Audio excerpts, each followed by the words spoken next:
এখনো খুঁড়িয়ে চলছে মুন্সিগঞ্জ জেনারেল হাসপাতালের বহুতল ভবনের 250 শয্যার চিকিৎসা সেবা কার্যক্রম। নেই পর্যাপ্ত চিকিৎসক, নিয়োগ হয়নি প্রয়োজনীয় জনবল। নিয়োগ না হওয়ায় খুঁড়িয়ে চলছে। তাই বিভিন্ন অব্যবস্থাপনা ও অপরিচ্ছন্ন পরিবেশ নিয়েও সেবা গ্রহীতাদের রয়েছে অভিযোগ। অথচ মাত্র গেল বছর জানুয়ারি মাসে চালু করা হয় হাসপাতালটি।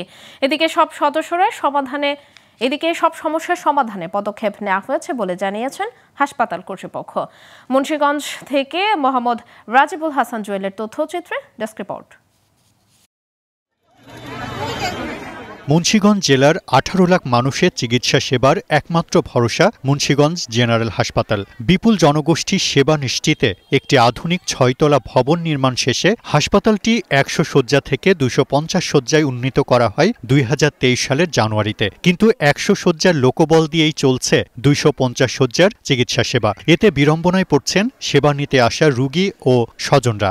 সকাল 9:30 থেকে 10:45-এর ভিতরে আসার পরে যদি টিকেটের এখানে লাইনই ধরি, ঘন্টার পর ঘন্টা যদি লাইনই ধরে থাকি, সে তারপরে আবার 1-1.5 ঘন্টা লাইনে থাকি, আবার যাই ডাক্তার রুমে, ওইখানে গিয়ে আরও 1-1.5 ঘন্টা লাইন। রোগীর যে পরিমাণ চাপ, সে পরিমাণ আমি ঘুরাফিরা দেখলাম কোনো ডাক্তার নাই।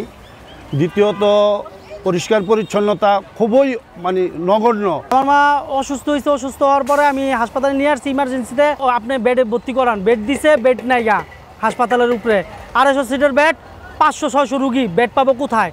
হাসপাতালে চিকিৎসা সেবা দিতে বিশেষজ্ঞ চিকিৎসক সহ 57 জন চিকিৎসক থাকার কথা, রয়েছে 41 জন, আর 99 জন নার্স থাকার কথা থাকলেও আছে মাত্র 56 জন নার্স। তাই অব্যবস্থাপনার পাশাপাশি অপরিচ্ছন্ন পরিবেশ নিয়েও অভিযোগ সেবা গ্রহীতাদের।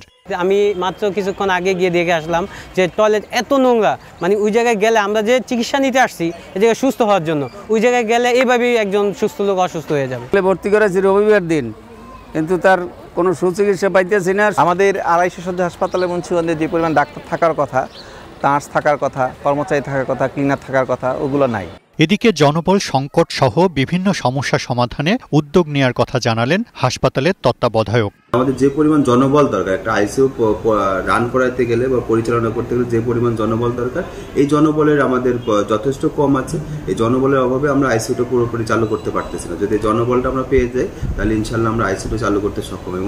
মুন্সিগঞ্জ জেনারেল হাসপাতালে বহির্বিভাগে প্রতিদিন গড়ে 1200 থেকে 1500 রোগী চিকিৎসা সেবা নেন, আর অভ্যন্তরীণ বিভাগে চিকিৎসা নেন কমপক্ষে 300 জন। Global television news desk.